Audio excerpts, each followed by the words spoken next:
গাজাতুল হিন্দ সম্পর্কে একাধিক হাদিস আমাদের সামনে এসেছে। এর মধ্যে একটি হাদিস উল্লেখ করা হয়েছে, অবশ্যই আমার উম্মতের একটি দল হিন্দুস্থানে যুদ্ধ করবে, আল্লাহ তাদের বিজয় দান করবেন, তারা হিন্দুস্থানের রাজাদের শৃঙ্খলিত করবে এবং আল্লাহ তাদের গুনাহ ক্ষমা করবেন। হাদিস নাসাই। অন্য একটি হাদিসে হযরত আবু হুরায়রা রাদিয়াল্লাহু তাআলা আনহু বলেন, আমি গাজ্জাতুল হিন্দের জন্য প্রস্তুত। যদি আমি এতে শহীদ হই তবে আমি সর্বশ্রেষ্ঠ শহীদদের অন্তর্ভুক্ত হব, আর যদি বেঁচে ফিরে আসি তবে আমি মুক্ত হয়ে ফিরে আসব। হাদিস মুসনাদে আহমদ। এই হাদিসগুলো শুধু সামরিক বিজয়ের কথা বলে না, এটি ইসলামের শান্তি ও মানবতার কল্যাণের কাজ করার জন্য মুসলিম উম্মার একটি দায়িত্বকেও তুলে ধরে।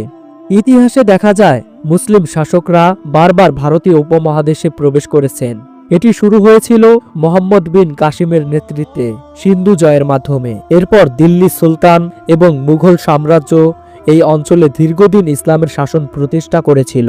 এগুলো কি গাজ্জাতুল হিন্দের বাস্তব প্রতিফলন ছিল, নাকি এটি ভবিষ্যতে ঘটবে? এ নিয়ে ইসলামী স্কলারদের মধ্যে মতভেদ রয়েছে।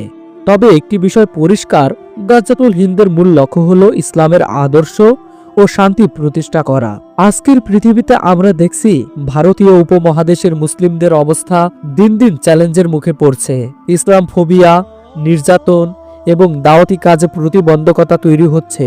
এমন পরিস্থিতিতে গাজ্জাতুল হিন্দের বার্তা আমাদের অনুপ্রাণিত করে। এটি কেবল সামরিক বিজয়ের বিষয় নয়, বরং দাওয়াতি বিজয়ের বিষয়।